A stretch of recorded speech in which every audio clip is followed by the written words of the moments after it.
Good evening, everyone. Thank you.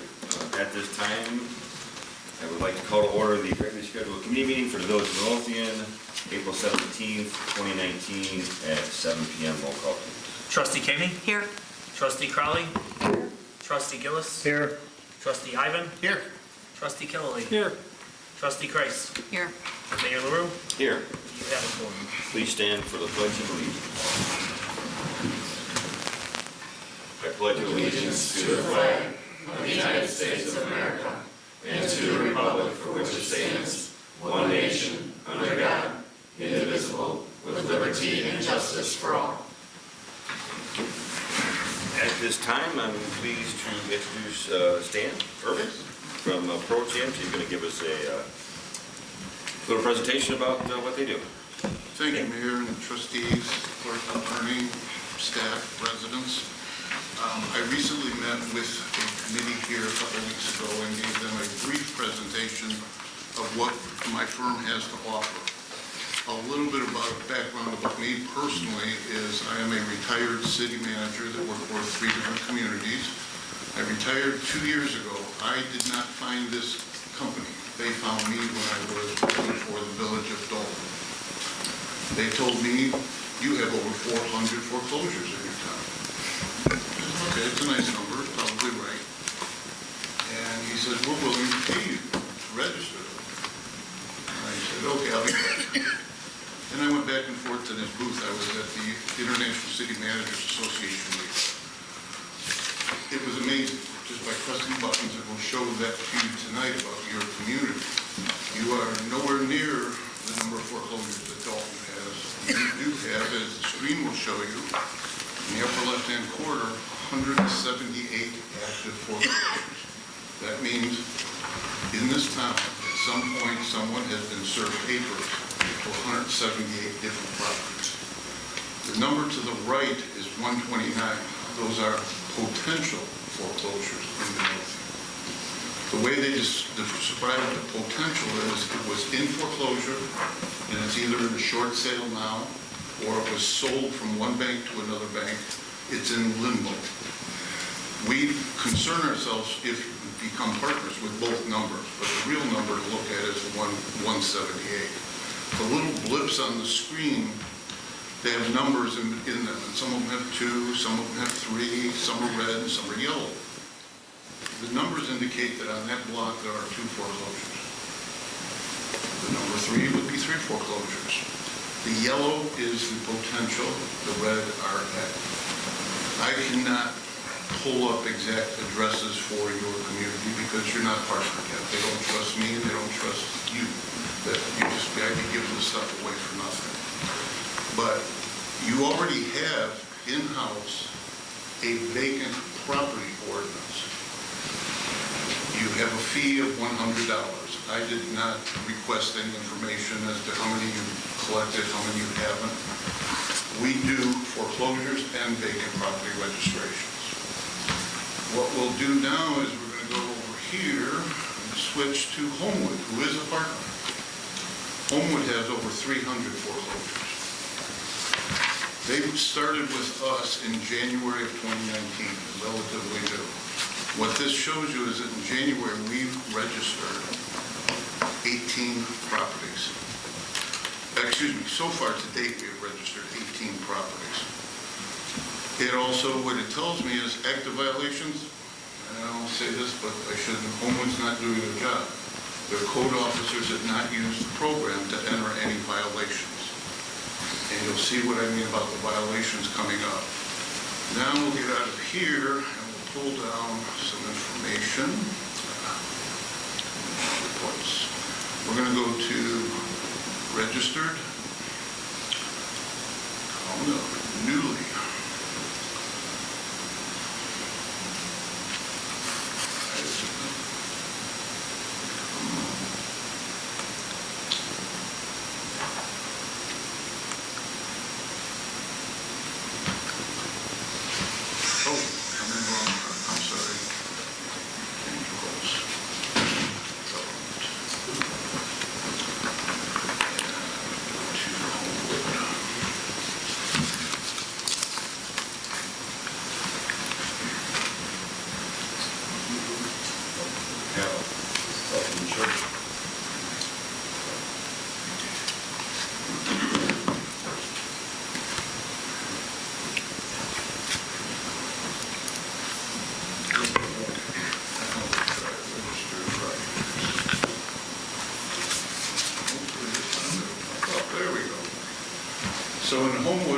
officer is out on the street, and they are at 2054 Cedar Road. They see that it's green, that means they have registered and they have paid the registration fee. They would click on this, and what pops up is the property manager's name is that. Then it's in REO, the property is vacant, last inspected April of 19, so it's recently been inspected. The company that registered it, well, that's nice, but it doesn't tell me much, and they paid $420 for the registration fee. What gets better is now you go to contacts, the officer has now in front of them the registration company's name, address, phone number, emails, and they're in Atlanta, Georgia. The mortgage holder, the owner, is in Minnesota with the same thing, names, addresses, phone numbers. Asset manager, names, address, phone numbers. And the property manager is in Georgia. I guarantee you they don't have any clue where Homewood, Illinois is at, and that's why the grass is 3 feet tall. So all the information for the code enforcement officer to write the citation is at their fingertips. Normally, they would come back to the village hall or to their office, sit down with their little ticket pad, write out a ticket, put it in an envelope, and mail it. We're going to do away with that. They close this screen, and they pull down violation. Right up here in the description part, they write, your grass is too tall. According to quote number, blah, blah, blah, whatever it is in their code book. They already know it's occupied. We told them it was occupied. The safety concern, you're going to breed animals in your front yard. It says attachments, add attachment. Take a picture of the tall grass, and it attaches. Then they press submit. Where does it go? It goes to every one of the recipients that was on that previous page. You're done. When we set up the program, and I'm thinking positively, when you become partners, besides those recipients, it would go back to the code enforcement officer also, so they have record of when to go back and check and see if they got the grass. And guess what? We don't charge anything. I'm going to be the first vendor in this year that came to you and does not expect any money. None. Keep that in the back of your mind. All that I showed you is free. On top of it, for every one of those foreclosed properties, 178 if we collected them all, let's say we only collected 100, we're going to pay you $200 twice a year. And what did you have to do? You had to pass an ordinance that says if you initiate a foreclosure in the town of Midlothian, you must register with ProChamps twice a year and pay a fee of, we recommend, $300. We keep 100 for doing the work, you get 200 for getting all the information. It's priceless. That's why I said it took me 4 times to go back to the booth because I kept saying, where's the catch, where's the catch, where's the catch? Where is the catch? Now, we recommend 300. In Illinois, we have some of your neighbors charging as much as $500 twice a year. I just signed up Rockford, who is only going to charge $110 each month. They're not in it for the money, they want the registrations. That's what they want, but they have over 1,200 in their town. I'll stop for a second and see if there's any questions, and then we go on from here. Yes, sir. So, registering vacant property, registering a foreclosure, I sort of missed that. What did you say? We will do both. We recommend doing both because eventually, in most cases, a foreclosed property ends up being vacant. Okay. Not all the time, but the majority of the time. And the foreclosure companies are thrilled about paying this fee, or do you collect from them, or? We collect our average, national average, and we have over 400 communities nationally. In Illinois, we have over 25. The average that we're collecting is about 85%. Because you have to remember, it's not like sending a bill to you, trustee. We're sending it to Chase Manhattan. We're sending it to Wells Fargo. They have been doing this in other states for over 10 years. It's new to Illinois. When I retired, they came to me and said, Stan, you love this program so much, we don't have anybody in Illinois, can you open some doors? Well, being a mature person, and been in the business for quite a while, I knew a lot of people. So yes, I am doing it, because otherwise you'd be reading about my wife's obituary in the newspaper. So, and most of these tickets are written up on tablets, or am I guessing, or Laptops, and you can use iPhones. use an iPhone? Yes, sir. And it can go automatically to your police department, your clerk, wherever you want it to go, we'll send it. So I have a question. So right now, the building department, which would probably handle this, Right. is looking at software for their entire process, for the entire building department. If we went with something like this, it almost looks like it would be a duplicate entry. Does your software merge with with building department software? Yes, ma'am. So they wouldn't have to enter it in one and both? But my question is, why would you want the second set of software? You're paying for that.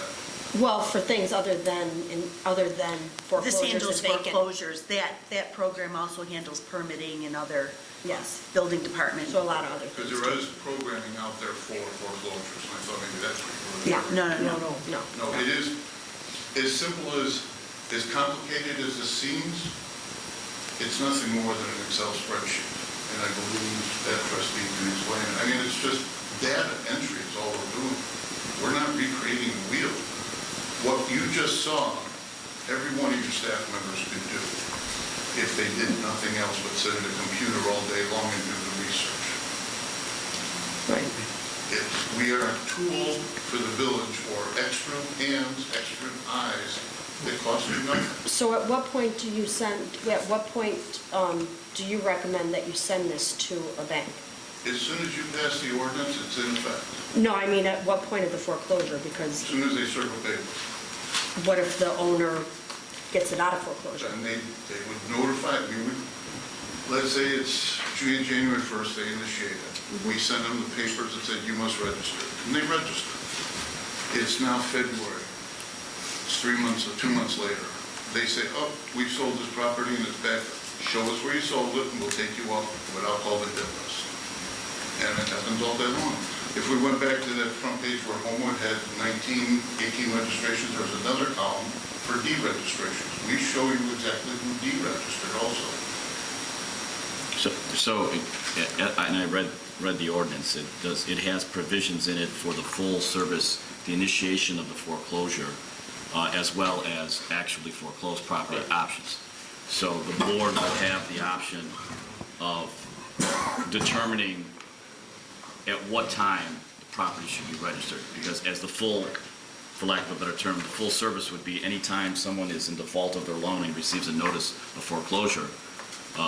If the board opted for that, individuals would get notices as a requirement to register, even though they may be just past whatever the letter phase is for foreclosure. Right. Just so I understand what you're explaining is that, first of all, we do not notify any of your residents.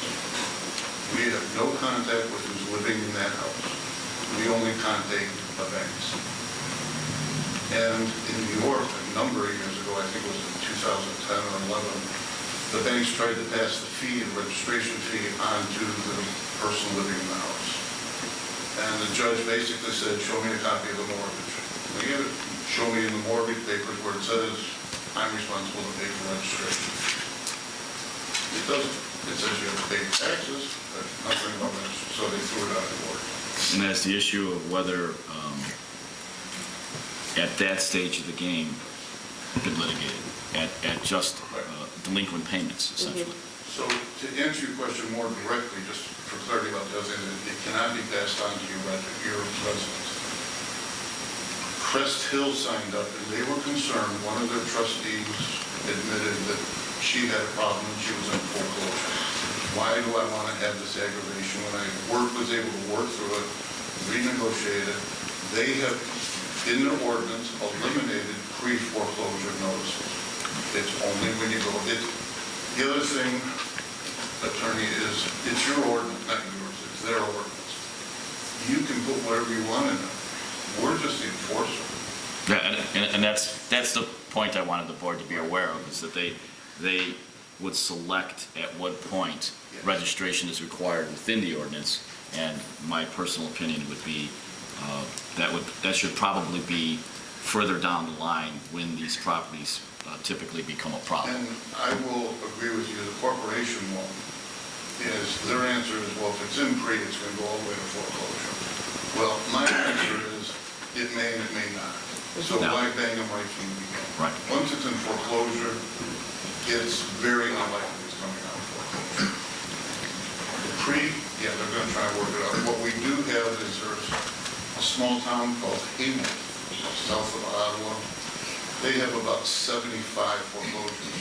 May or may not like this, but that mayor comes in once a week, pulls down 10 of the properties and calls the banks and gives them what for. Why are you taking on my residence? Let's negotiate and work out a deal so that you're not killing my residents. I'm not suggesting this mayor sit down with 178 phone calls, but you will also find when I was in Dalton, I received 2 properties for nothing. Because when Chase got the resident, they said, we don't even know you, where's Dalton? And we said, well, besides what you owe for registration, you also owe me for about $1,500 in water. And if you look at your tax bill, you owe about $10,000 or $12,000. They needed the property over to the corporation. Now, with regard to vacant properties, that may entail someone who owns it but just is not living in it at the time. What is the process and how is that distinguished from the foreclosure? Each community that I have is pretty different, especially DeKalb. DeKalb has Northern Illinois University. Familiar with it? Probably 40% of their housing stock is rentals. What is considered vacant? 3 months the kids aren't living in it, and what they did was it's got to be vacant for 6 months or more. It's, again, it's your ordinance. You get to put in what you want. We gave you what we consider a best practice ordinance to look at. Redline it until your heart's content. Stan, I know you covered this when we met with the building superintendent and the police chief and the treasurer, but could you explain to the board how often your database is updated? By So that the you know. hour. So it's current. We as have soon as over finals are- 100 employees in Florida that are sitting at laptops doing the research and entering data.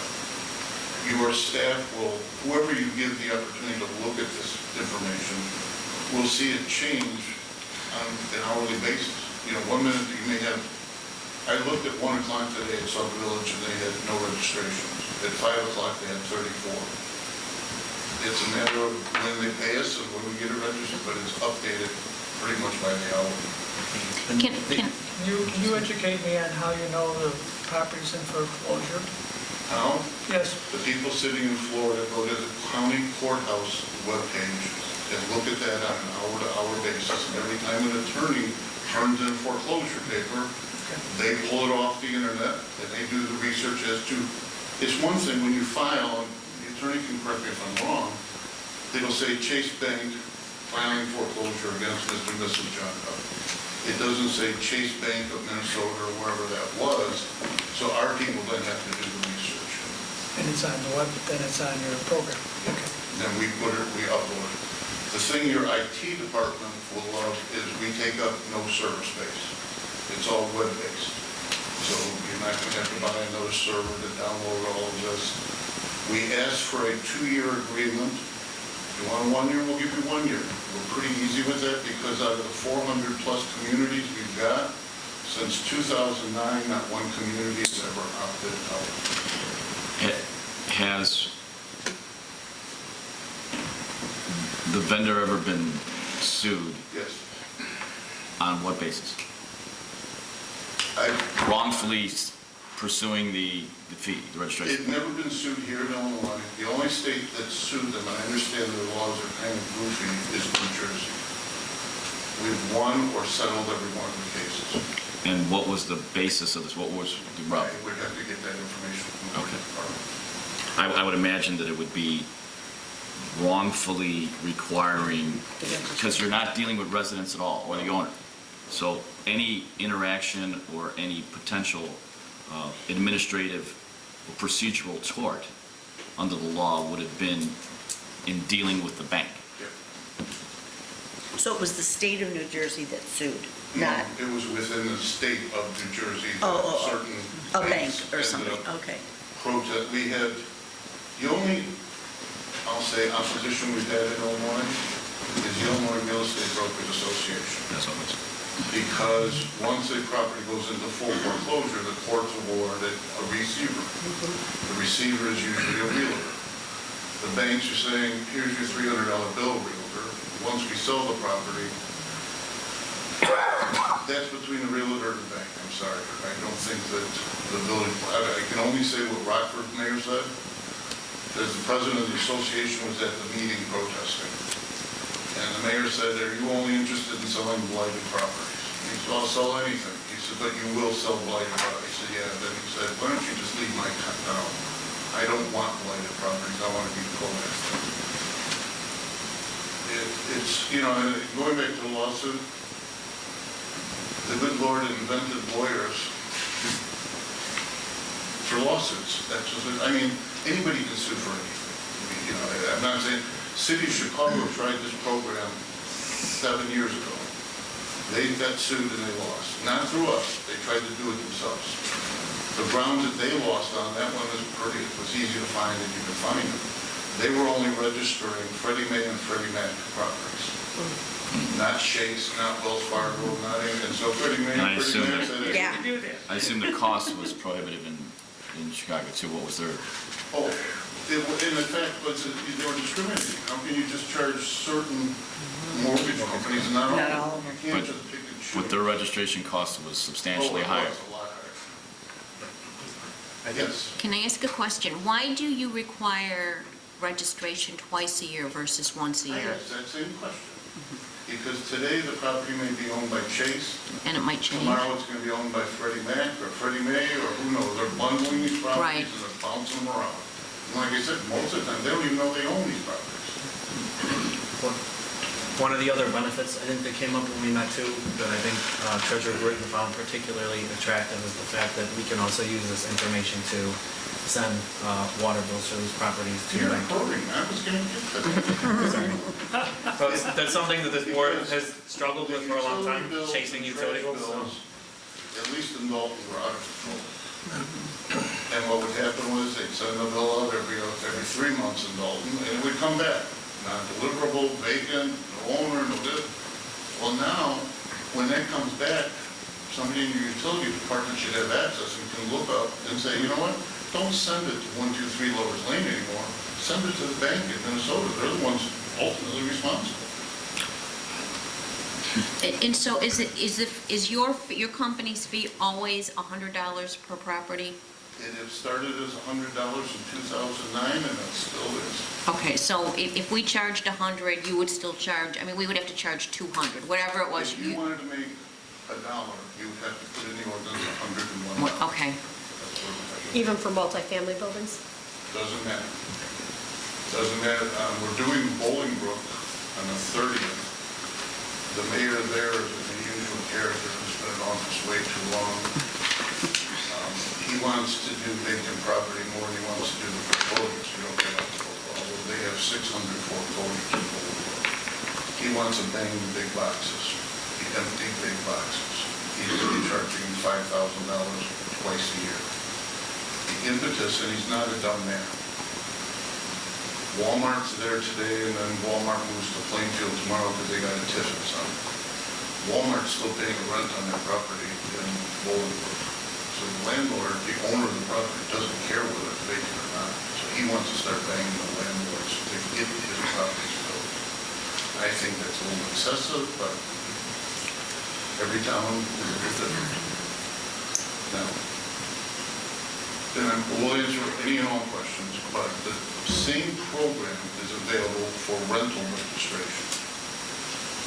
We notify the landlords, we may have them register through us electronically, we collect the fee, and we send you a check. We charge $25 per registration for rentals. In your packet that I presented to you tonight, towards the back, either next to last or last, you'll see your what we're recommending as registration fees. We've gone over the foreclosure, we went over vacant property. The rental registration, we're suggesting it be $125 per rental unit annually. Your rental program is now every 2 years. A lot can happen in 12 months. We suggest you move it up. Right now, we're estimating you have over 1,300 rental units in this town by the census and the data that we have collected. I don't know, does anybody have any idea how many you collected last year? I think it's less than that. I think it was 560. And then what Let's we say have in ours the is even off by database, Dan? 20%. Rental properties, units, 560, right? That was, It's like 500, or almost 500, it's like 470. That you've Maybe collected? 460. Or that you know Yeah, of? well, we're collecting this year, because you're talking in terms of inspections, or in terms of, because we have a crime-free housing ordinance. We're Like talking register. about so we register. people that are paying rent to live in a property. Right, we collect a crime-free housing fee in order to register your rental. We have all 30 people right now that, Now, the other difference, I think, is semantically. When we're saying units, we're not saying 112 flat as one unit. Right, we don't- That's 12. So we're saying that you've got over 1,300 in this town. Has the program been implemented in a town that has adopted crime-free housing ordinances? Yes. Cutting apart. And then we're going to talk last, we'll get to that if we're done with these numbers, about pet registration. I don't, I was talking with the trustee before the meeting started. In all the towns I worked for, they all had pet tag registration. All they got was a tag. And we took $10 and I paid police and firemen and staff. That's all. They usually had a handwritten piece of paper that says, Mrs. or Mrs. John Doe paid $10, tag number 1234, a dog, and it's put in a box somewhere.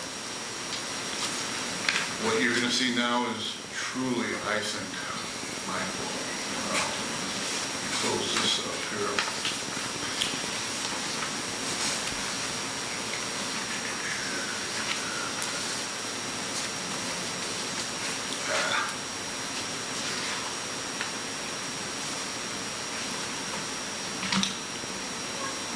Make this a little bit bigger.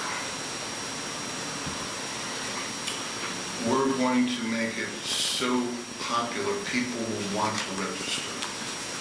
It's not going to be, oh, you're just taking another $10 from me. This is the opening page right here. The program includes all of those features. There's what we're doing. The big one to look at this.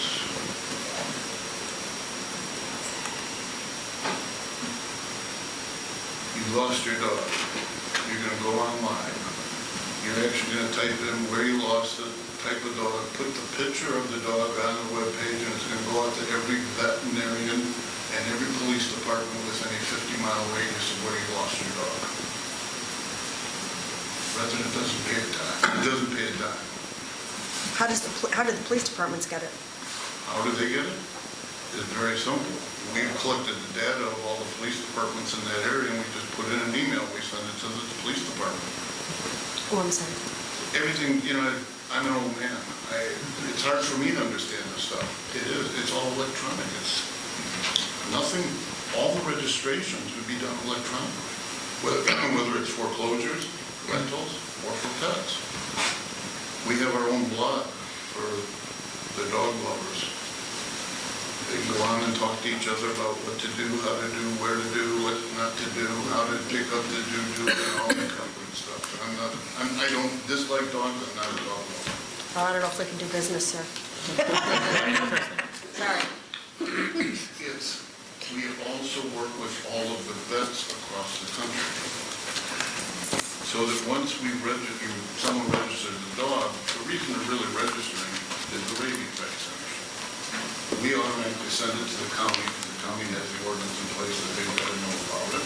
The resident doesn't have to do that, the village doesn't have to do that, we do that. Everything's on board, just like it was for the foreclosures, except the residents are more involved. Dog registration, we charge $4 for registration. Is it just dogs or do you do cats too? You can do cats, you can do rats, you can do whatever you want to do. I want to do a rat registration for the city of Chicago. Keep in mind what I opened up with at the beginning. I'm offering you a lot of goodies, and I'm not asking for a dime. Everything is controlled and paid for through the registration fees, and I don't think charging a resident, even if you charge, I don't know what they charge now, I looked it up and I forgot. Do you remember? $6. You could keep it at 6, we're gonna keep 4 of them though. You could take it to 10, and I don't think anybody's gonna complain if you show them what they have to offer. If you took and signed up for all 3 programs, you have the potential of over $200,000 of annual revenue. It's a lot of money.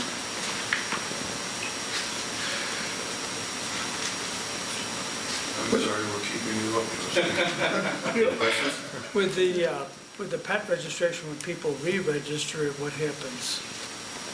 When the person comes in the following year and wants to re-register their, They don't come into the village hall anymore. It's gonna be a lonely place here now. Marie's gonna get to be able to do all her work because nobody's gonna come and bother her no more. It's all done online. What if we have pet owners that don't have a computer? Then they will come here and Marie will sit with them and teach them how to use a computer here in the village hall, or a staff person would actually literally have to enter it for them. But the idea is to get the burden of the residents coming to the village hall out of the village hall. You mean a front administrative staff person would register the pet for them? Yeah, I'm only picking on Marie because she's too Well, quiet. we have our animal care and control person too, who could probably. trustees. You know, we talked briefly about, I think the chief, I've been to too many villages lately, so I don't know which chief said what. One of the chiefs says they're gonna get a kiosk.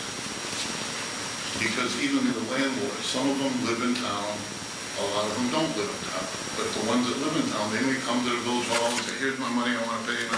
Well, that's fine, we'll sit at the computer over there, with a little kiosk and type it in. It's the way of the future. It is, you know, it's the way it is. Everything's going, and everything you saw here tonight, including this portion, would be available on someone's iPhone. And they don't have to pay extra to get it on free app.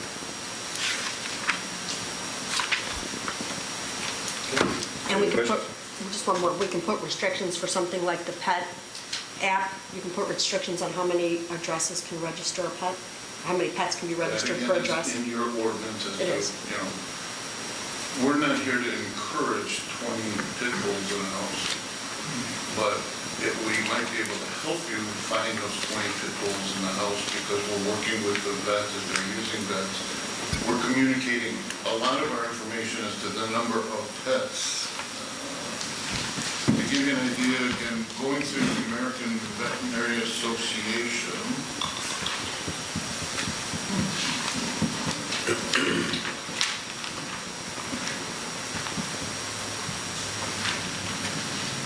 So I'm assuming too, with You these have programs, approximately- there's a view only for our police officers in our building department, regardless of which one it is, so they can go in and see if a pet is registered somewhere, and, or if a building is registered as vacant. All of the programs, whichever one, if all 3 are adopted, if you just want Maria to have access and nobody else, we can do that.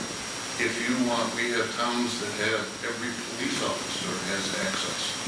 So that when they're out at 2 o'clock in the morning and there's a vacant house and they don't know who to contact, they don't have to call the mayor and say, who is this, what do we do? They can punch it in, they see it's a guy in California and they start calling. South Holland actually has the most, they have over 60 users online. We also have some towns that have 3. All of you guys, there's no licensing fee. You could have everybody. Go ahead, Chief, you have a question. I heard your presentation. Oh, okay. So for the pets, you know, you have a pet we pick up, and we want to try to look up that pet. Is there a report or something we can If get? there's a tag issued to that dog, Okay, if it's on there. You Right. just punch in the tag number, it'll tell you who is registered. okay. If it is not registered, no, there is no way to find out. And what we're suggesting is when legitimate pet owners that are not raising pit bulls, they'll want to register to get all these benefits once it's shown. I mean, it's going to do some promoting on your webpage, promoting maybe having a town hall meeting to talk about a lot of these things. I think the pet people will go crazy when they see these types of things.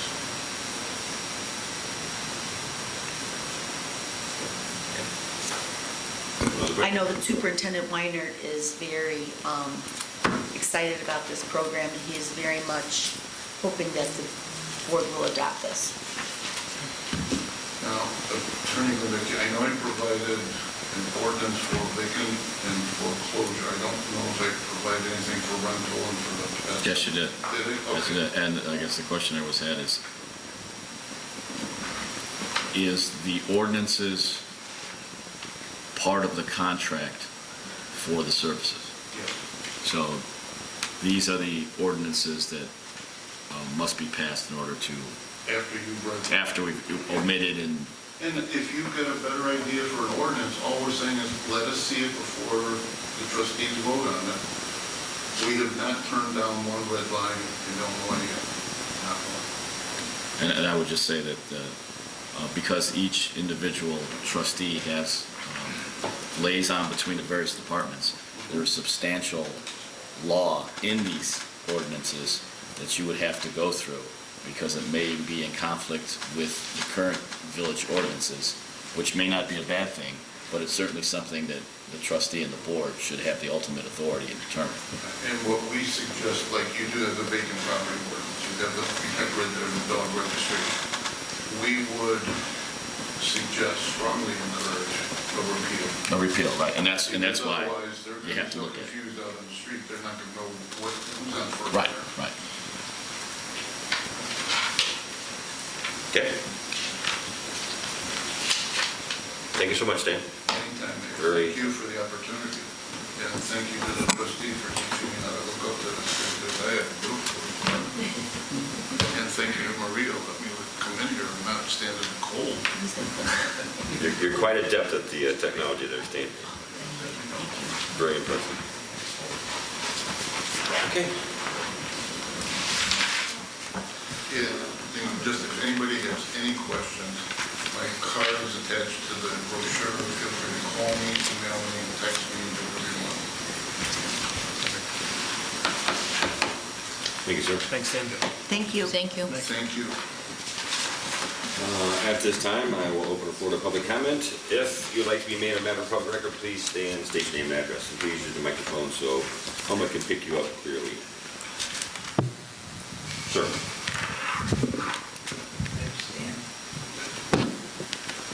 Jerry Dillon. How are we doing with this, converting our water bills to once a month instead of every 3 months? Still talking about it. It's not everyone on the board is keen on it at this time, so we're still trying to, I still want it to happen. Sure, beneficial, I would think. I think for most people, for budgeting, I've heard others that say it's not. So. There's still a lot of, people that pay monthly now, so they sign up with the e-pay and they pay $100 a month, and so it's not, it's still on my agenda, you know. Well, until you put it at the top of your list, I think it's very. Well, the bus stop was the top of my list. Did we move it yet? Did we move the bus stop yet? It's still there, but So how's your list? still on top of my list. If I can add, we are having a workshop. We are going to be hosting a water bill workshop on June June 20th. 20th. Thursday, June 20th. June 20th, Thursday, June 20th. The newsletter is going to be going out shortly. It's going to be advertised in the newsletter, and we're inviting all the residents to come to listen to the presentation. Of course, it'll be on Facebook Live. It'll be recorded, so it'll be on the website. But we're going to explain the water bill and also explain, as the mayor said, just because the village sends out bills on a quarterly basis, which it has for ever and ever and ever, that does not restrict our residents for paying quarterly. They can pay monthly they can pay every payday if they want to. They're not restricted to paying quarterly. And the important thing that I want all the residents to know is that when they do pay their water bill, you know, people might be nervous to pay because they think they're paying in advance, and they're not. Whenever you get your water bill, if you look at the due date and you look at the service dates for when you use the water, you're always paying for water that you've already consumed. So you're paying in arrears, you're not paying in advance. So if it's easier for someone to come and pay every Friday on their payday, they can figure out what their water bill is down to the weekly amount, and they can come and pay weekly if they want to. Okay, thank you. You're welcome. Is there explanation in the newsletter about this? Yes. Yes. When's the newsletter coming out? It'll be out early next week. Next week? Fantastic. Thank you. Anyone else? Okay, I'll close the floor to public comment. Moving on to trustee business, trustee Chris. I have a couple updates this evening. Tomorrow, we will have the Natalie Creek Trail Steering Committee meeting in this room at 11 a.m. The kickoff meeting with IDOT was held last week, so we are on our way. Again, this is the majority of this work, Phase 1 engineering, is being funded through an Invest in Cook grant through Cook County.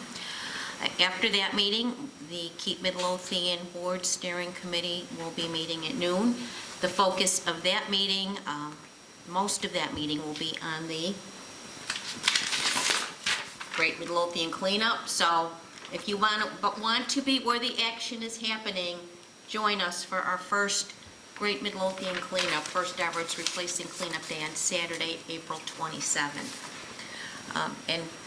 We're getting the word is getting out because I actually received an email from the sustainability coordinator of the Hollywood Casino Amphitheater in Tinley Park, wanting to find out about our Great Midlothian cleanup. So word is getting out.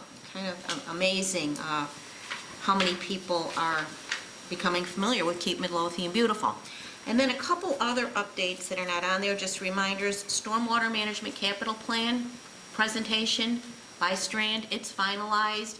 I emailed it to everybody. Those who want hard copies, they're on my chair. That is Tuesday evening, April 23rd at 5:30. Again, this was funded through another grant, and I think everybody's going to be incredibly impressed with the work that Strand and Associates has done on this Stormwater Management Capital Plan under the direction of the Chicago Metropolitan Agency for Planning. And then another grant-funded project, the Calumet Soils Project, is coming to a conclusion. They will be doing a presentation of their findings on April 26th, starting at 11 a.m. with recommendations, and they're also going to be looking for funding to do some implementation. That's Mary Pat McGuire and her students from the University of Illinois at Champaign-Urbana. They've done a great amount of work in Midlothian.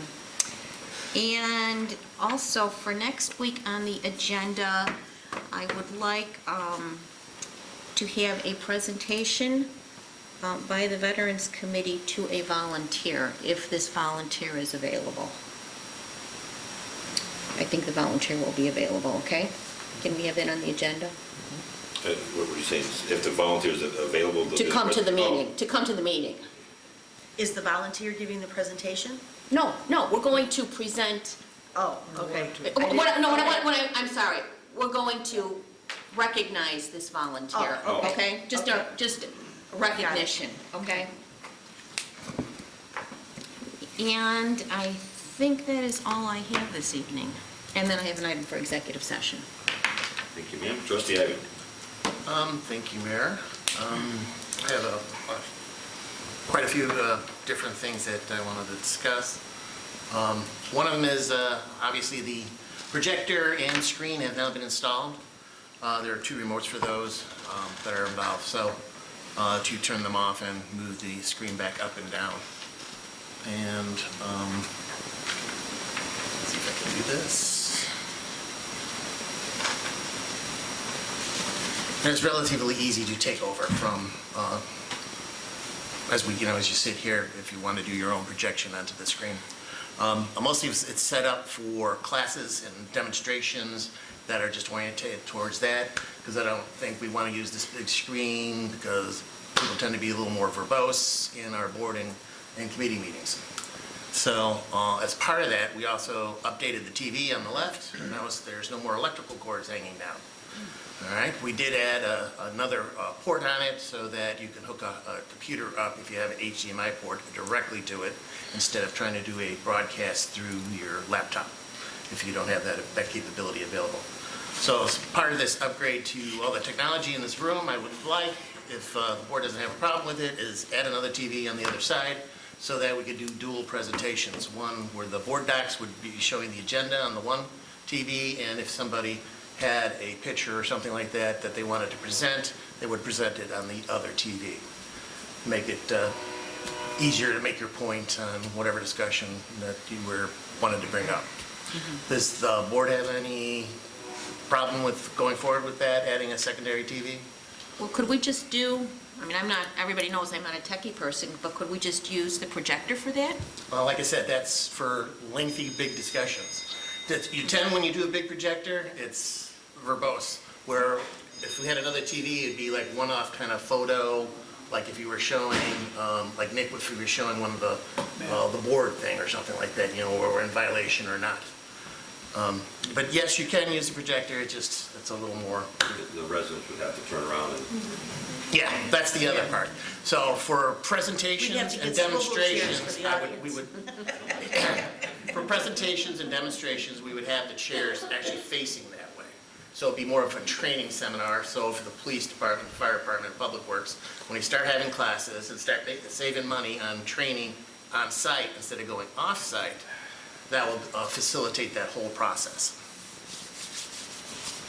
Okay? I just wanted to thank Public Works Department for the quality installation.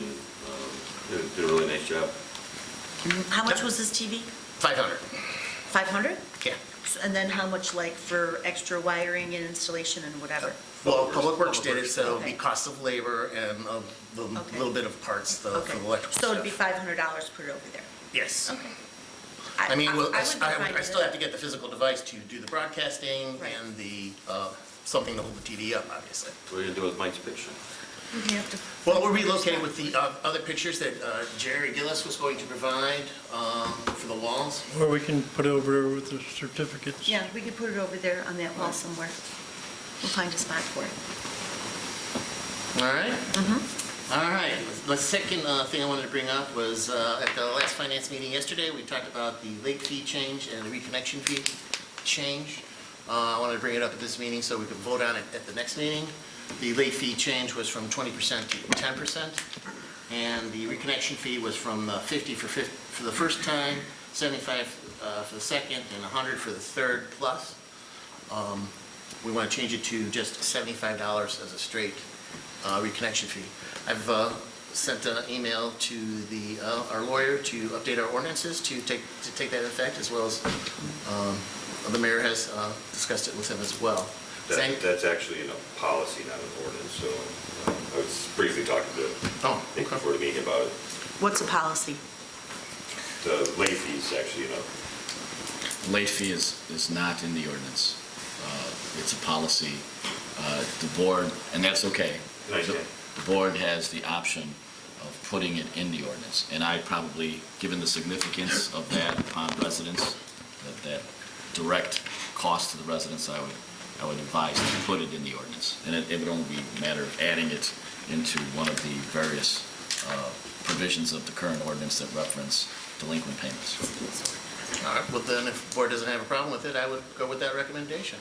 Is there any resolution would be? Well, there's other items that are in the ordinance that we are changing, so Okay. since I'm going to be in there changing the ordinance, I might as well make all your changes. But I thought there's language in the ordinance right here that says gross bills should be computed by adding 20% to the total water, sewer, and garbage. That's the calculation of the fee. It has nothing to do with a late fee. I thought that was the late fee.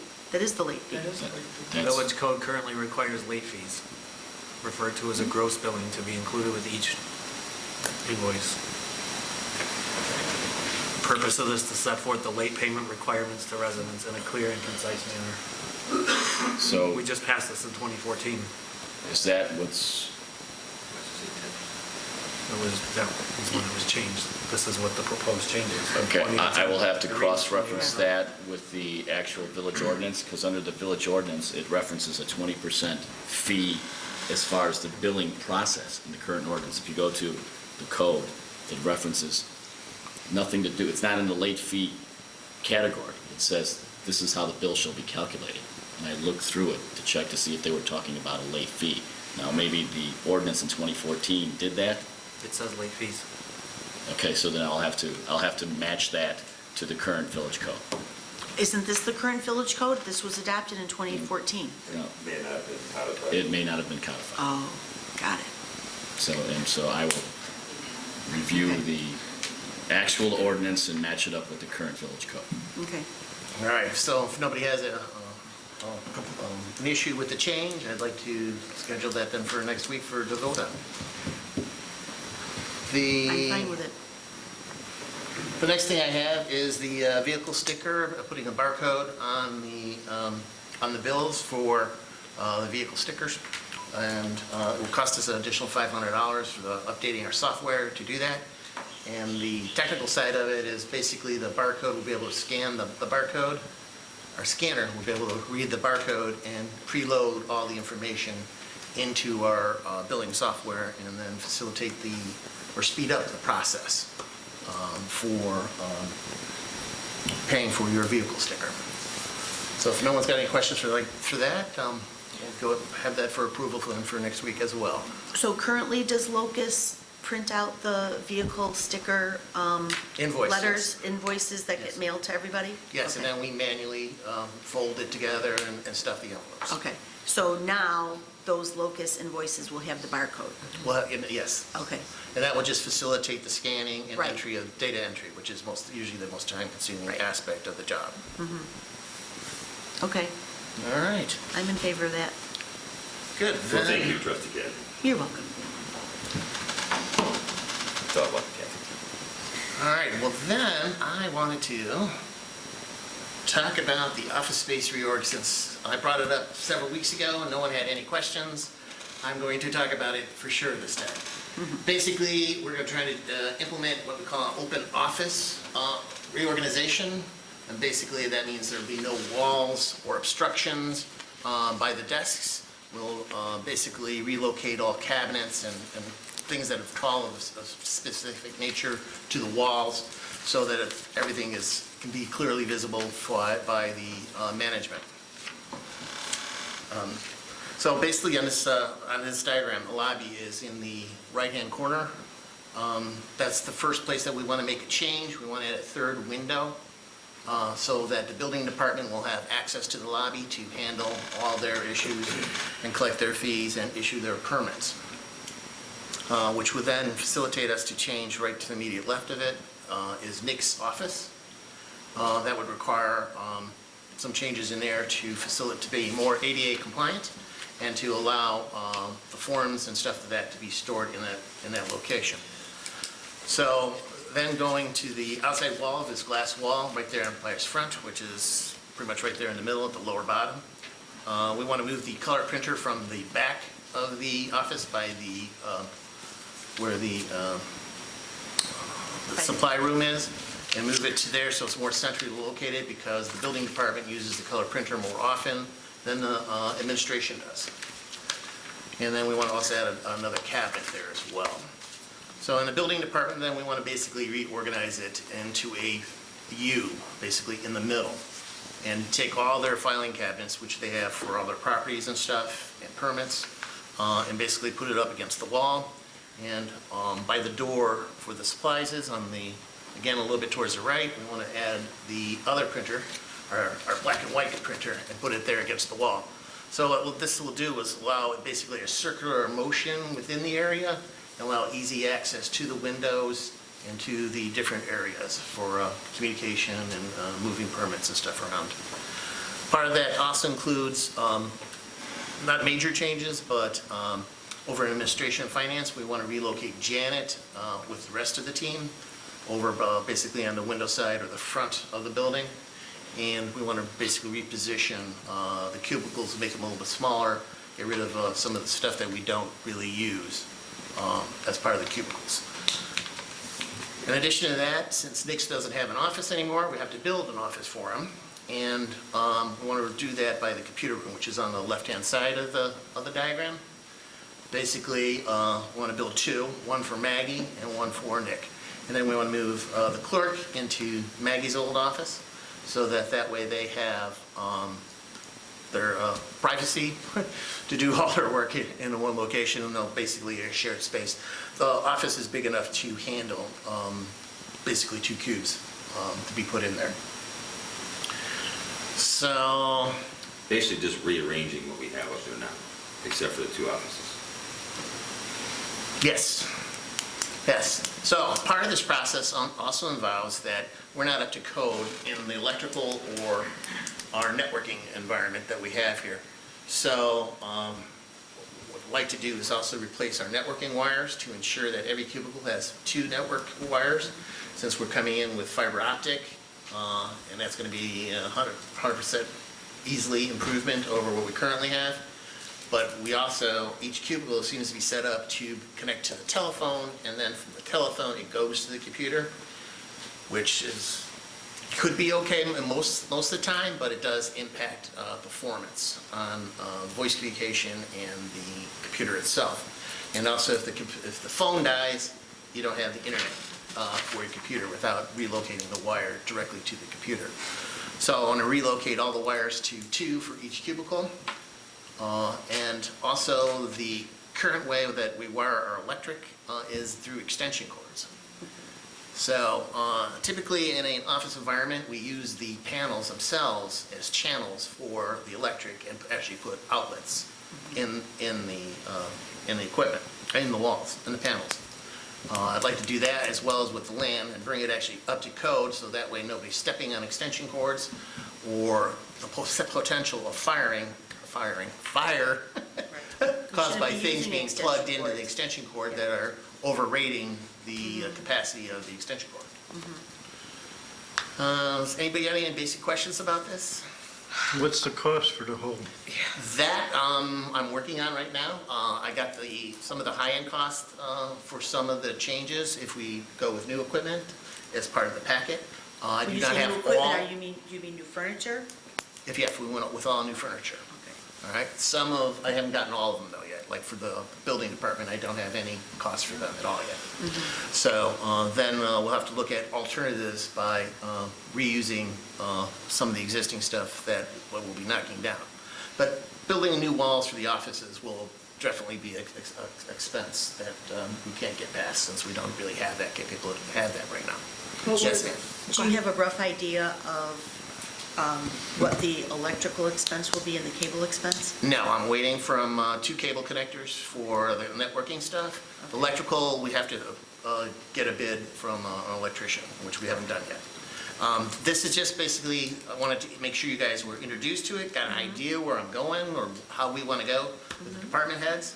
I got them all in agreement to agree with this concept and this idea. So And it'll be at least 2 weeks before I have more information that I, again, will present at the committee meeting. Now, once we got enough information on the cost, we'll discuss it at that point in time. The only concern I have is that we basically did this less than 9 years ago, 8 years ago. So the furniture up there isn't that old. So if we're talking about replacing it already, I mean, I would like to see us use what we have before we're talking about refurnishing office areas with new stuff when the stuff we have isn't And then that's what we'll be doing. good. Right So now, we're just adding to what we have, not replacing what we have. well, they don't make the stuff that we bought, so we may have bought it new, but it appears that a lot of that stuff is not currently being You manufactured. can't buy it new, but we might be able to buy it used. Yes, which will then take quite a long time to get all the parts to put it all together. So, Either way, well, once I get more information, I'll be informing the board about it. I just wanted you guys to have an idea where we're going.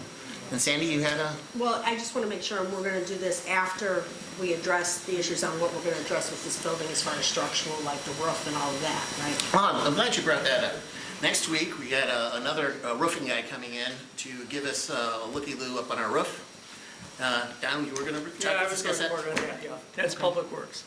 But Sandy's point is, I don't think we should be doing any of this until we figure out if we're going to, what we're doing with the structure. Right.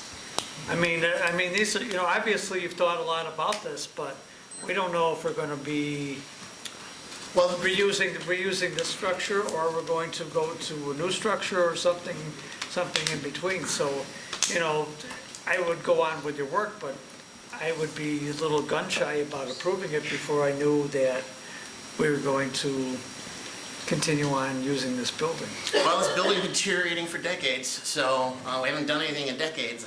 I'm going to assume that it won't be any faster, regardless how drier we think it is right now. I would be ecstatic if we build a new building or remodel or did any of that stuff. We don't really have a choice, in my opinion, but, sorry. Well, with the. Not to get with the totally elec- off track, but With the elect, we with know the- how- with the we know how I electrical feel. and the cables, it's obvious that there's no choice. Whatever you have to do with that, you have to do. There's just, the fire department could walk into, my business, if they looked at what you were doing here, they would say, here's a violation. That's what you're saying. I have no problem with that, but the rest of it, I would be a little gun shy about doing it until we knew that we were going to stay in this location for a long period of time. And to that point, we can't dilly-dally anymore with moving forward and making that recommendation if we're going to stay in this building or not, because our front office employees need adequate space to work to get their job done, and they don't have it. The police department needs adequate space to get their job done, they don't have it. The fire department and public works do not have adequate workspace. So as a board, we can't just say, oh, this is going to be so expensive, let's talk about it next month or next quarter. We need to address this right now, because we have, And it's not just space, there's some dangerous situations lurking out there right now that we're all aware of, and we need to address it ASAP. It's So- 2019, and we don't have separate dressing rooms for men Right. and women, Right. officers, fire, police, and fire. So, yes, we. The liability that we face with the building we have now, with the disrepair it's in, is very scary to me. And I've been saying that for 22 and a half months. And I'm not going to disagree, but I'm concerned too about putting more money into this Agreed. if it is not, if it is not a permanent solution. It would just be like throwing good money after bad. Right, but in the Okay. meantime, our staff still needs adequate space to work. We've got that problem as well that we have to solve. Yeah, this will increase work efficiency, smooth out the whole job flow and the workflow, and making So the staff it's- much better. They've been working in that office the same way for 40 years. And we're lucky they didn't die from an electrical fire. They got the job done too. Another year or so wouldn't kill anybody. And we can't wait a year You to make that hope so. decision. We can't wait a year to I make didn't that say we're decision, gonna Don. to make the decision, but we can't, I don't know how much, it's all speculative because I don't know how much money we're putting Right. into it. So, I mean, I think you're trying to spend the village's money wisely, but trying to reuse things, but the bottom line is, the decision still is, how long would it, if we decide to go with a new village hall? That process would probably be, if we were lucky, and like the police station is, year and a half? Is that what you're saying? I think we started, our process started 18 months ago, 19 months ago? Yeah, we had put it on hold from, once you Yeah. select the architect. Right. Yeah, Phase one, which is the planning. but I mean, if we went straight through with it, Yeah. it might be quicker, I don't know. I'm just saying, let's be cognizant, let's be aware of what's going on, and just, that's all I got. But I think you're doing a good job because, you're trying to be cost effective. Well, thank you, and I will try to reuse as much as possible. Superintendent Weiner, I met with him today, he's got an individual that could possibly give us the answers we're looking for that the other company could not. Amen. Would you like to? Yeah, Yes. I was gonna talk about that with Public Works, so I mean, the bottom line is, yes, talk about a thing that's imminent danger is Public Works, so, you know. Well, I think we're in agreement, there's, all of the things are in imminent danger. I think that we have, you know, the problems we have with the police department, the problems we have with Public Works, the problems we have here. I mean, we can look around our village hall and look at stuff peeling off the wall, Yeah. mold sitting in our tiles. I don't think any of that's good. Okay, talking about that tonight too, so, okay. Well, that covers everything I had to Onward, discuss. Thank you, sir. Trustee Gillis. Yes, Mayor, just want to bring it to the board's attention that the fire department is down to 5 part-time firefighters. Currently, we've been trying to operate with 11 at maximum capacity with our part-timers. Our number was 17. And with the part-timers, what we do is we hire them for 2 12-hour shifts. 2 part-timers at Station 2 work 12 hours, and they're relieved by 2 additional part-timers. There's been times in the past where we've had more than 2 part-timers down at Station 2. We have also rotated a full-time firefighter down there and brought a part-time down to Station 1 to work with the full-time crew. Being down 5 firefighter paramedics, it's for part-time staff has created, I believe, past 20 days or so, 11 overtime shifts by our full-time staff, because if we don't have part-timers, we have to fill those positions with full-timers. And they get comp time or time and a half, which they can collect at a later date with their comp time that they've accumulated. So with that, I just want the board to be aware of that. We're currently trying to address that issue, but so is every other municipality around us. So that has become a challenge for Chief Hotwagner and a challenge to keep our overtime amount down.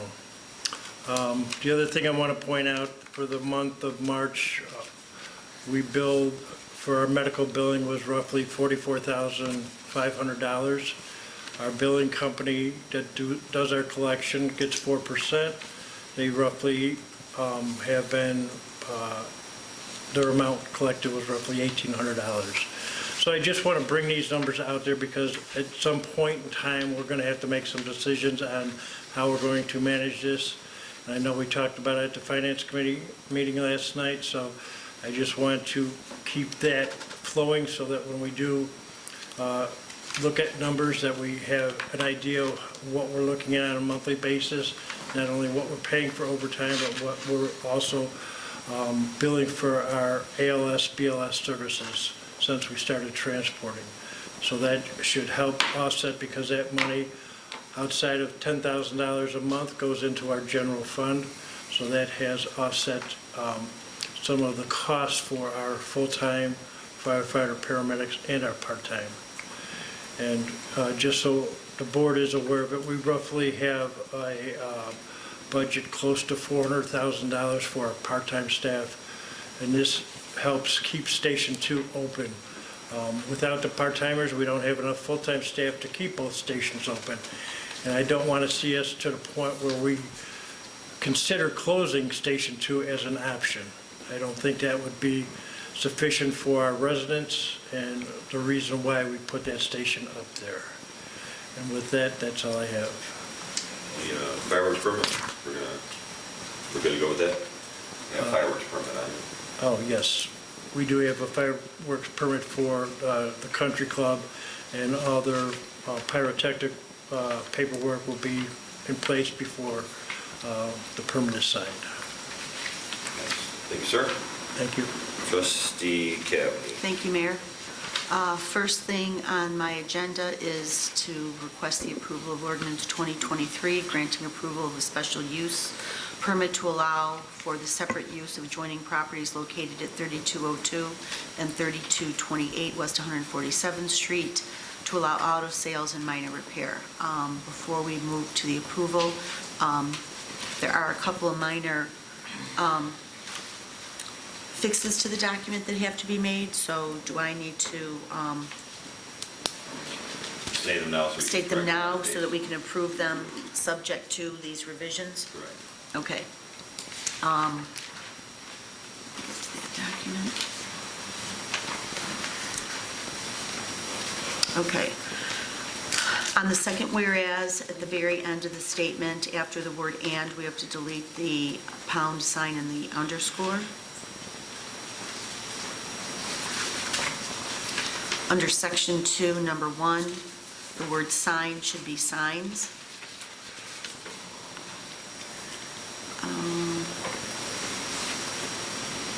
Number 12, in line 1, the word "lessee" should be "lessees." And then we do need to attach Exhibit A and Exhibit B. Exhibit A and B both are plats of survey for both of those addresses. And Deputy Clerk Kalaki, I've got them both here. yeah, we've got those documents.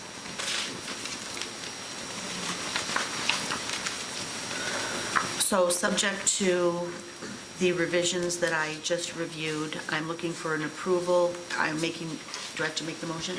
I'm making the motion to approve ordinance 2023, granting approval of a special use permit to allow for the separate use of adjoining properties located at 3202 and 3228 West 147th Street to allow auto sales and minor auto repair. I'll second. Is there any other discussion? Yes, I'd just like to make a comment.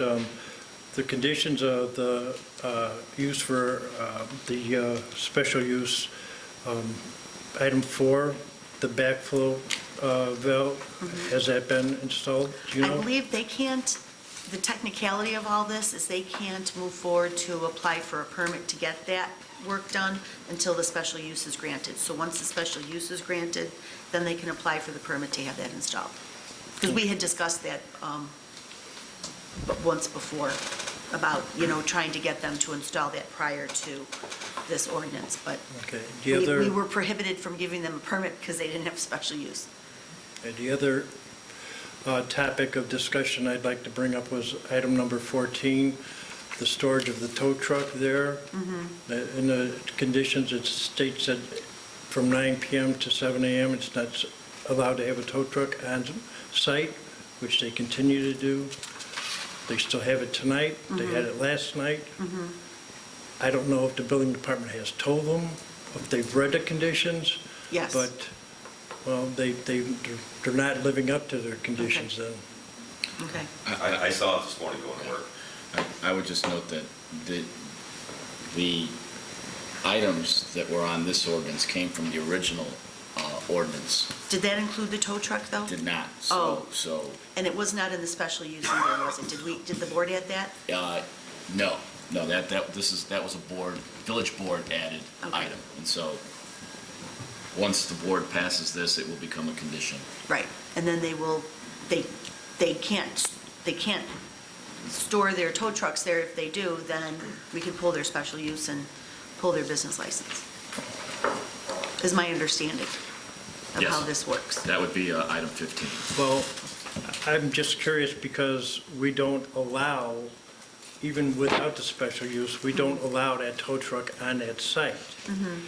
And we discussed this before, and my assumption was that the building department was going to inform them that they needed to get that tow truck removed or they were going to be ticketed.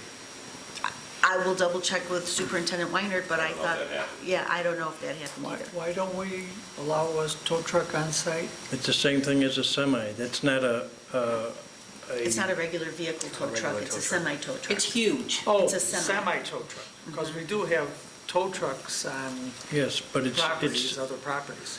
yes. But then you're talking about a semi. This is a semi-tow truck. It's not a vehicle tow truck. Okay, so that language doesn't say semi-tow truck. It says semi-trucks. and Trailers or tow trucks. Tow Or trucks. tow trucks, that's not a semi-tow truck. That is a semi-tow truck. Yes, it is. That is a semi-tow truck. That is, but Don is referring to the language in 14. language doesn't say that. then maybe we need to revise number 14 to also say semi-tow truck. Semi-truck and trailers, or semi-tow trucks. We don't want a tow truck, Truck, we're not yes. giving them, we're not giving a license to Parking lot. operate a Tow tow business. Right. Right. That tow business on that truck is registered for a company out of Tinley Park. It has it right on the tow truck, so it's not like it's part of their business. Somebody's using that vacant area to tow or to store a semi-tow truck. And if I live right next door, I don't want that thing starting up every day, just like we don't want semis sitting in parking lots overnight. By apartments. Okay, Okay. any other discussion? Trustee Koenig, Aye. trustee Crowley, Aye. trustee Gillis, No. trustee Ivan, Aye. trustee Killily, Aye. trustee Kreis. Aye. Motion carries.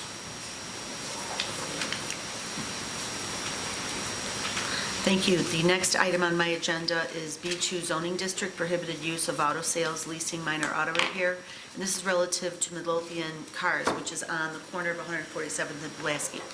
Bellaroma, who's down at 147th and Kedzie, is in a B1 zone. So that's not an issue for that property.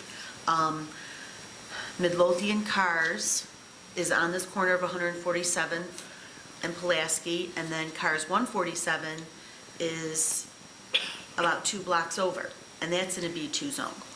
The issue that we have here is that both of those properties have been historically auto sales for longer than I've lived here. I've been here 32 years, and both of those lots were auto sales lots prior to that. And when the village changed the zoning, they created the B1 business district. And the B1 business district prohibits those two businesses in our downtown area. However, back in 2013 or 2014, that Cars 147 lot had sat empty for a long time after Bob Watson moved out. I think maybe after Bob Watson, it was somebody else. No. No, That it was Bob Watson. So anyways, after the Bob Watson dealership left, the property sat vacant for a long time, and my understanding is that a business presented itself to go in there to start another used car lot, which was a prohibited use according to the new zoning, but the village granted him, that business owner, a variance so that they could open up a business there. It would be, It wasn't a Var- special use, it was a It's a variance. Yeah. So I just want to bring this to the board. We have this car lot on the corner. It's been a car lot for over 32 years. The gentleman would like to sell the business, and there's a new owner that has stepped forward who apparently already owns the business, but did not go through the variance request, so we will have to have a chat with them, but I just wanted to bring it to the board's attention because the prior board set the precedent to grant a variance on the other property that had been historically a car sales lot. So if we don't follow suit and offer the same opportunity to this business owner to apply for a variance, then we would have no choice but to ask that gentleman to close his business down, and then we'll have an empty lot and a vacant business property. So, He does a decent business as well. We looked into the sales tax revenue. It's, I consider substantial. So it's up to the board to decide if they want to, because at some point, I guess it was mid-2000s, there was another desire for the downtown, so does this current board want to give the variance, I guess? he hasn't applied for it yet, but, I mean, that will be forthcoming. But that should have happened when he bought it, or prior to him purchasing it. This just transpired like a couple weeks ago, so. And Superintendent Weiner just caught it, so that's why I'm bringing it to you now.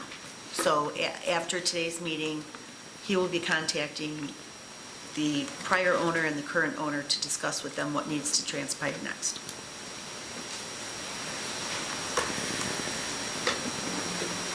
So if there's no objection, I will move forward with having that conversation with Nick tomorrow, and he can have the conversation with the new business owner. As far as I know, the owner of the property still remains the same. The real estate itself has not been sold. We're just talking about ownership of the business. Next on my list, just wanted to discuss this openly at a committee meeting. The board has been discussing a non-union employee insurance plan for some time now, and, you know, Don and Karen had some recommendations for some revisions. Don had drafted a couple of recommendations. I took his draft and moved forward and created this formal policy. So we discussed it at length yesterday at our Finance Committee meeting, and there are some substantial revisions that are going to be made to the retiree insurance section. So, and I apologize, I did not have time last night after the meeting to go home and get those revisions done for us to be able to review today.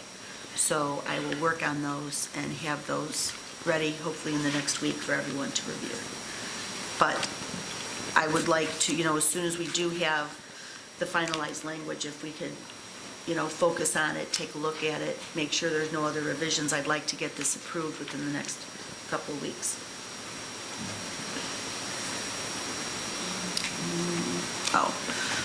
A CRS update. I contacted Luann Pedalero, who is our CRS consultant, and I advised her that the village has adopted the new building codes, the updated ICS and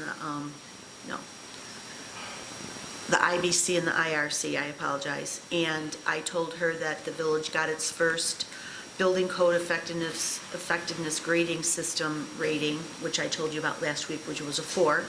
So she told me that the village actually earned CRS points for this, and that we are only about 155 points away from improving our rating from a 6 to a 7.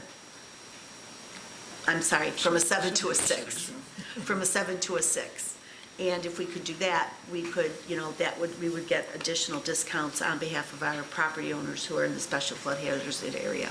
Qualified properties would get up to a 20% discount. So in the next month or two, I'm going to start, you know, going back over the CRS manual and working with Luann to see, and also with Carrie Pintar at Robinson, to see where else, you know, what other steps we can take, what other work we could do to accumulate those points. Luann said that once we were pretty certain that we did accumulate the points, we could share the information with her. She could come out and do a reassessment. We're set to be on a reinspection for every 5 years, but Luann said that she would come out and she would take a look at just that information alone, the new information, to see if we could get the rating changed.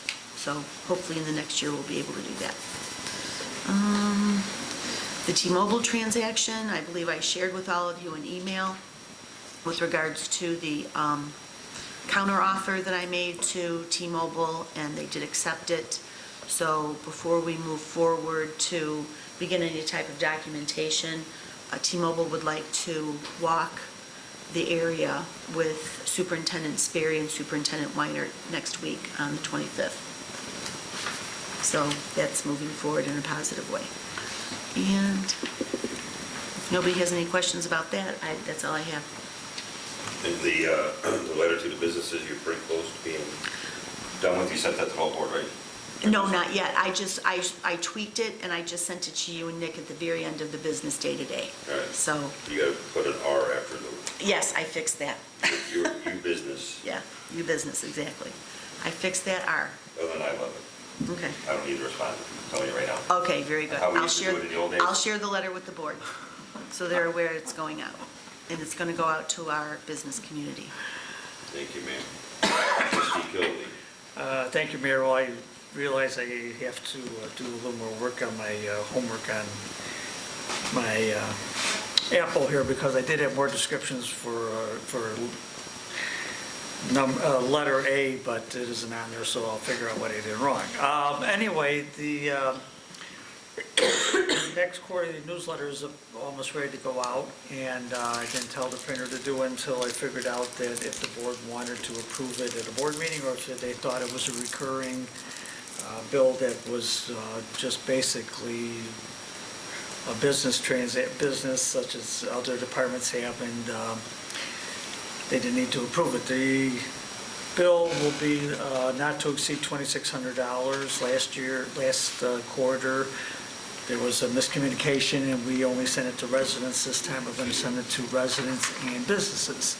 So it's a little higher than last time, but does the board want to approve that, or every time it's that a newsletter comes up or not? I was just asking you, you bring it up at a board meeting. I think it should go to the normal, you said it was a budgeted item through. Yes, it is a budget item. That's Through, right. what budget? Administration. So I just asked them to bring it up so the board would know, but I just would send it through like a normal invoice, put it on the bills. The only revision that I noticed that we needed to make to it is on the front, in the mayor's letter, there's a reference to the villages, the State of the Village presentation in May, but now that we have that date, maybe we should change that sentence to put that date in there. Can you get it in? May 30th, yeah. May 30th? Yeah, I And can put get it on the newsletter. Yeah, I can get that. We got it till 30th for the Park District? Yes. Got that in, sure. Okay, I'll get that in.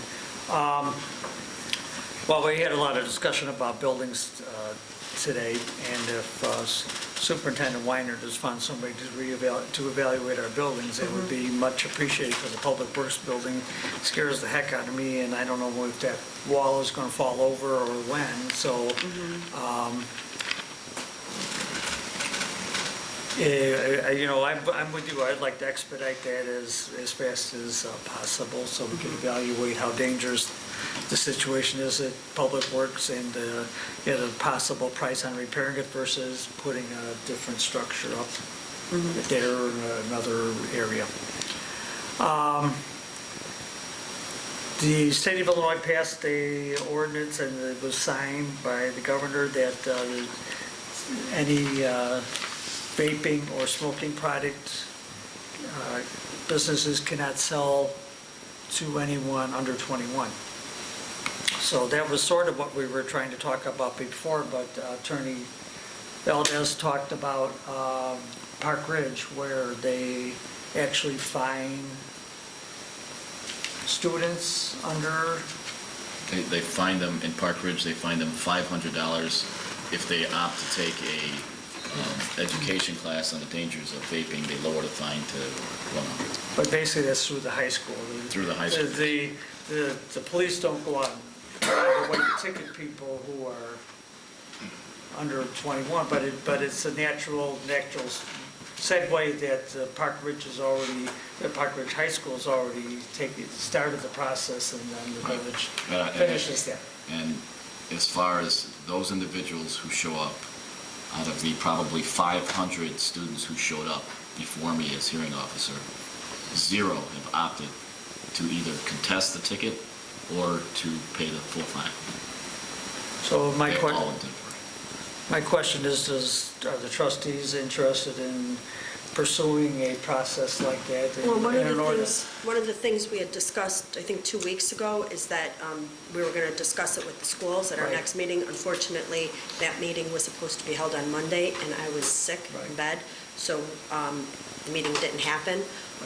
But Chief Delaney and I and the mayor are going to talk to the schools for the next, Okay. to find out what their recommendations was. Find out for them, Yes. if they're interested in doing it, then I guess that's going to drive what we're doing.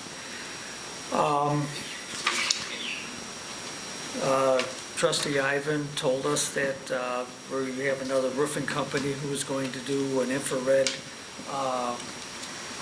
is going to check the leaks in the roof by infrared,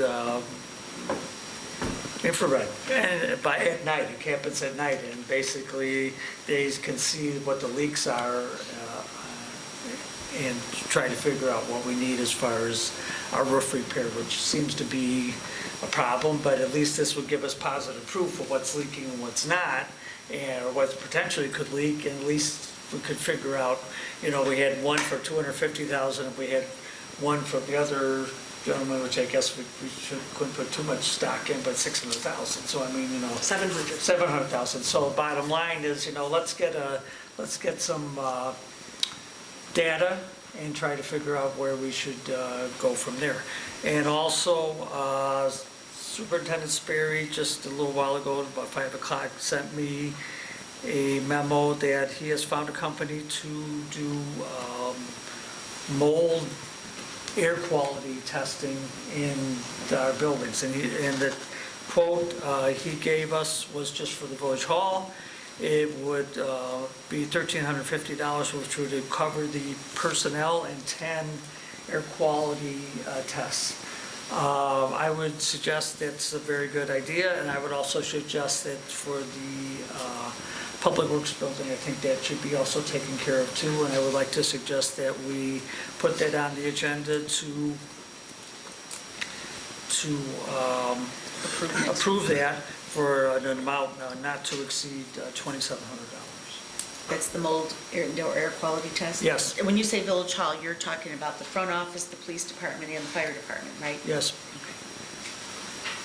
This building. Could you send that? I will send memo to Maria? where the company is, which I forgot to bring.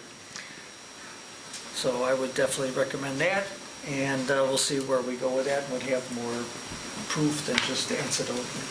Well, I mean, I believe there's a lot of people who are suffering from mold issues that work in the village. And that is all I have. Thank you, sir. Trustee Crowley? Just a couple quick things tonight. Just an update on fiber. I checked with our IT department again today with Proven, and they are still waiting for a final decision from AT&T on the best route to bring the fiber into the village. It seems to be that they're really working hard on figuring out whether they want to go underground or just connect to the wall of the fire department. So we're still waiting on that. That's what's holding us up. As soon as AT&T tells us what way they will approve, they can go to connect, we'll be moving forward with all of our IT. Next week, if we could have on the agenda the winners of the snowman contest.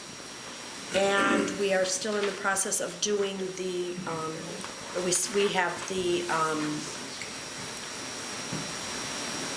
golf outing, CPC golf outing is next month.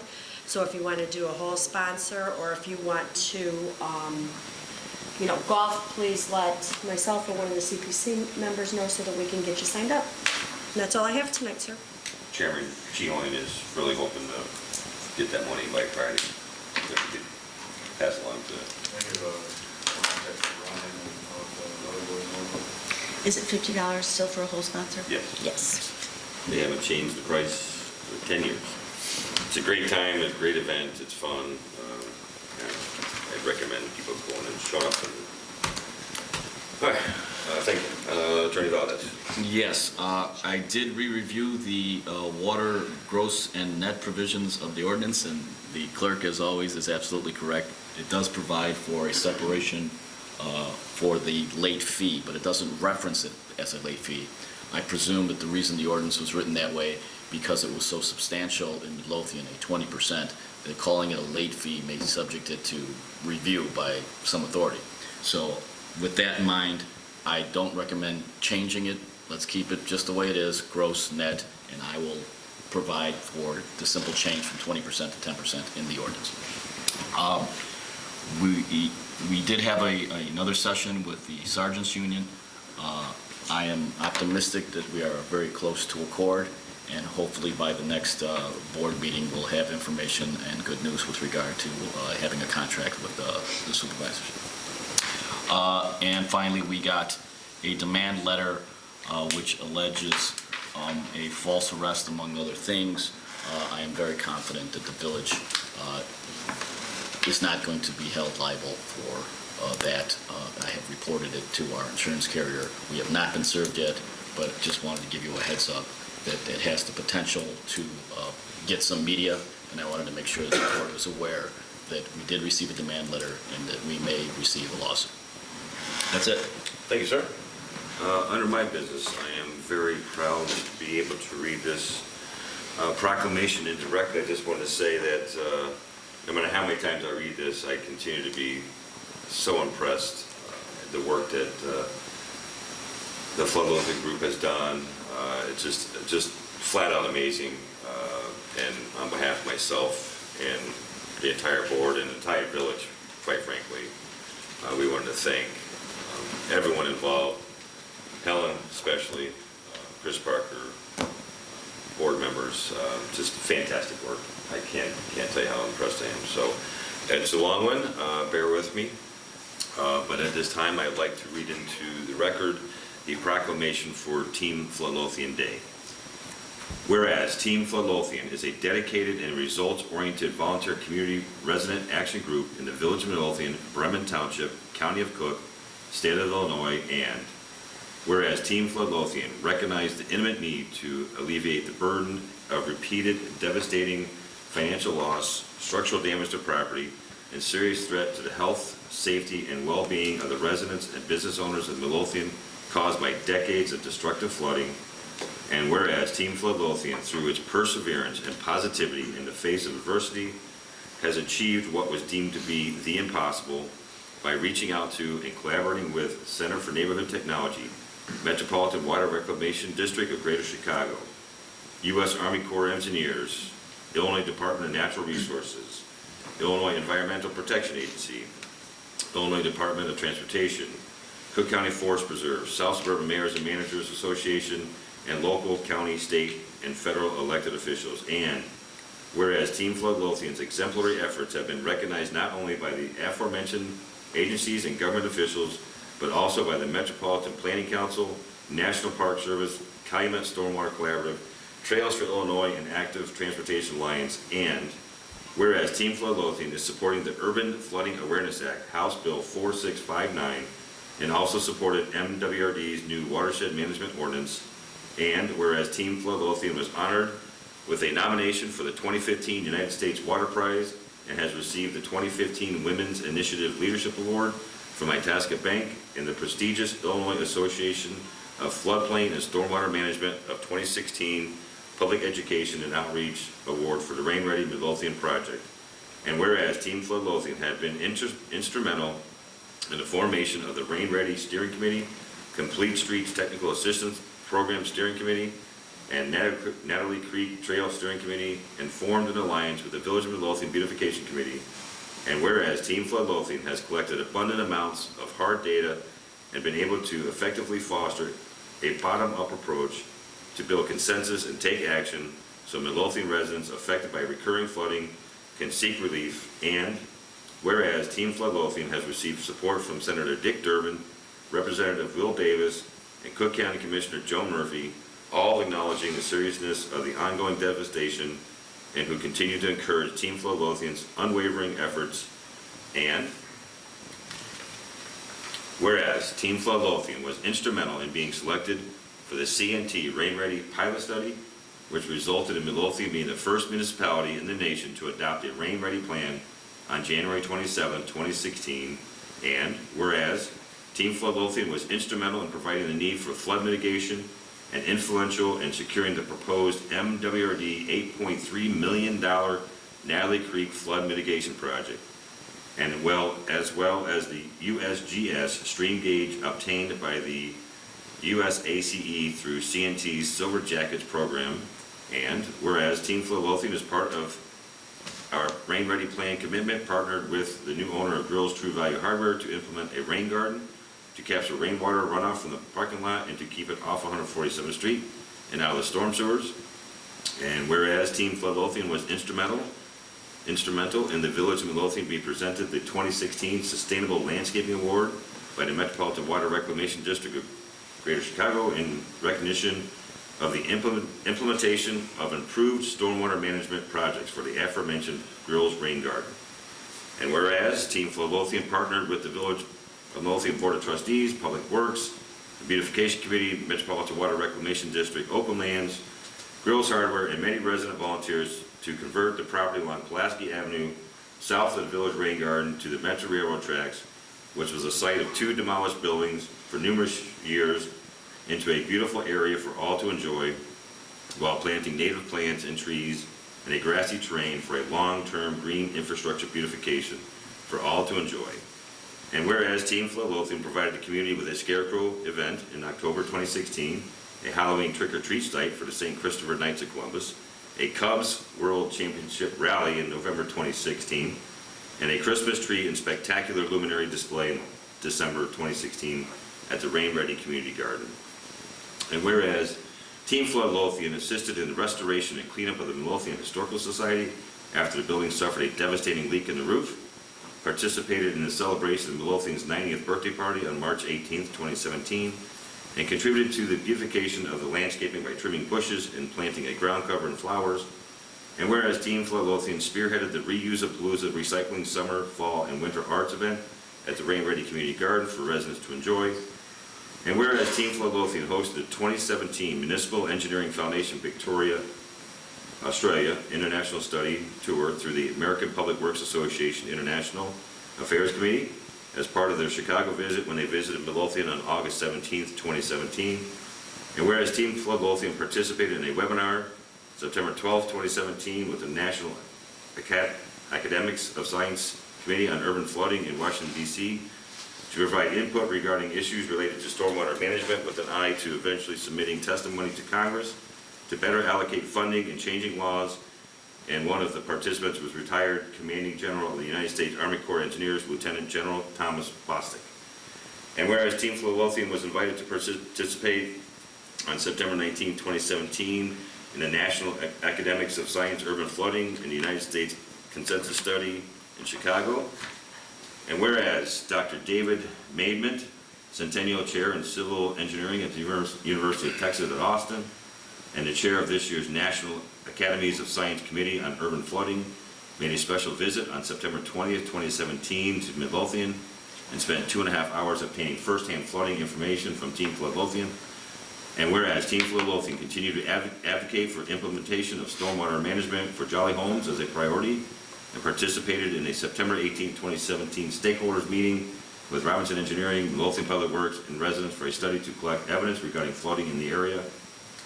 And whereas Team Floodlothian, along with its project partners, Chicago Metropolitan Agency for Planning, CNT, Robinson Engineering, South Suburban Mayors and Managers, MWRD, University of Illinois Champaign, Illinois State Geological Survey, and the National Resources Conservation Service commenced the development of the Midlothian Stormwater Management Capital Plan project on June 21st, 2018. And whereas Team Floodlothian, in conjunction with the Midlothian CMAP funded Stormwater Management Capital Plan, was selected by the University of Illinois Urbana-Champaign and the Illinois State Geological Survey through a federal Illinois-Indiana Sea Grant to update the soils database for the Calumet region and to study how soils determine implementable green infrastructure design strategies to advance Midlothian's efforts through geological soils data research and fieldwork and data modeling and design concepts on June 21st, 2018. And whereas Team Floodlothian member and village trustee Kathleen Cavity accepts the village's community rating system plaque on June 27th, 2018 from Paul Osmond, Certified Floodplain Manager, I believe, CFM, IDNR Office of Water Resources, acknowledging the village's achievement of becoming a CRS community with a CRS rating of 7, earning a 15% discount on FEMA flood insurance premiums for qualified properties in a special flood hazard area. Midlothian went from worst to the best in the state of Illinois, and whereas upon completion of 18 months of steering committee work, Team Floodlothian qualified to participate in the Keep America Beautiful affiliate training and obtain affiliate status as Keep Midlothian Beautiful on July 25th, 2018. And whereas Team Floodlothian, serving as founding members along with the National Park Service, SSMMA, the Village of Midlothian, the Village of Crestwood, City of Oak Forest, Village of Robbins, City of Blue Island, Midlothian Park District, Terra Engineering, and Farnsworth Group on the Natalie Creek Trail Steering Committee for 3 years, in July 2018 was awarded a $317,000 Invest in Cook grant for the Phase 1 engineering of the 12-mile Natalie Creek Trail project. And whereas Team Floodlothian was invited to participate in the August 21st, 2018 filming of CMAP's Go to 2050 plan and share Midlothian's story about flooding and resilience. And whereas Team Floodlothian breaks ground with MWRD on November 19, 2018 on the $7.63 million Natalie Creek flood mitigation project that will reduce flooding for 237 structures in Midlothian and Oak Forest. And whereas Team Floodlothian and the Keep Midlothian Beautiful Committee received the Keep America Beautiful President Circle Recognition Award 2018 in March of 2019. Now, therefore, I, Gary LaRue, proudly, Mayor of the Village of Midlothian, proudly, in recognition of the aforesaid, do hereby proclaim the day of April 18th, 2019, as Team Floodlothian Day in the Village of Midlothian, Illinois.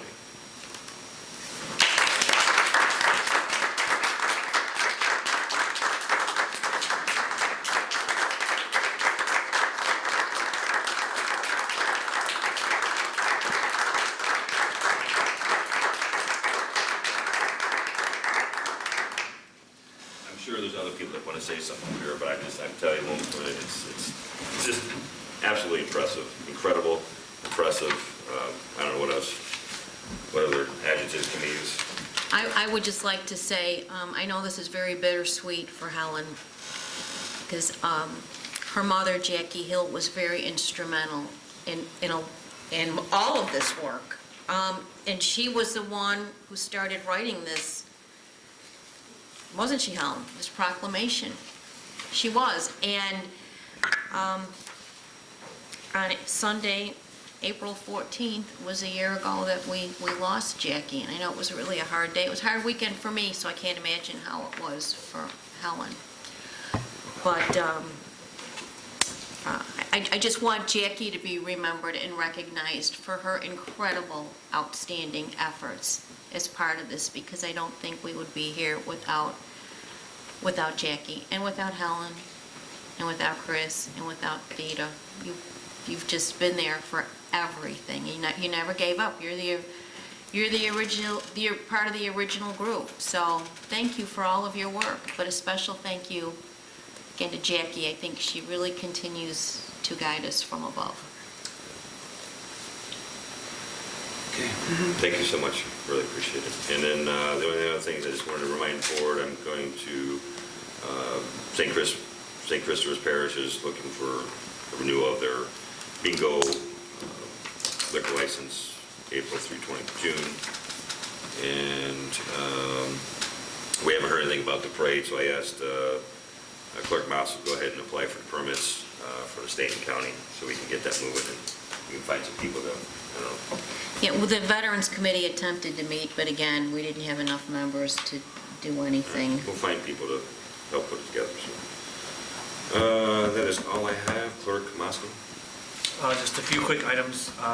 The board has probably seen yesterday and today, I'm starting to send through some minutes from Deputy Clerk Kalecki for your review. We also have received a letter from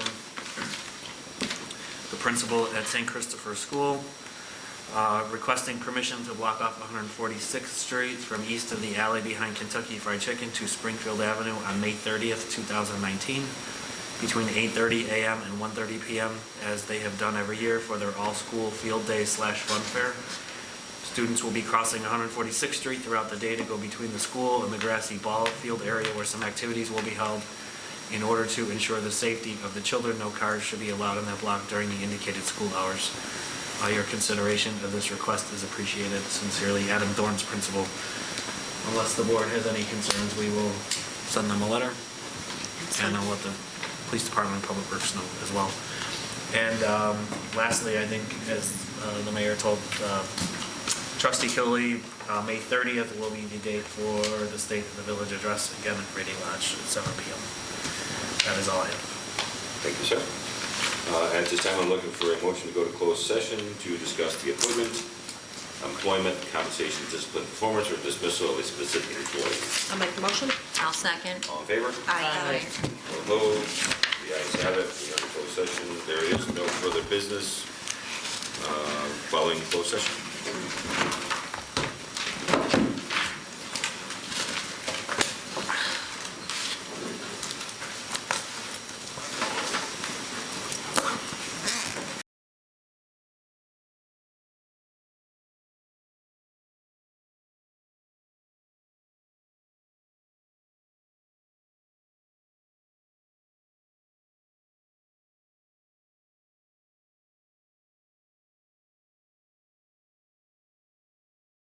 Now,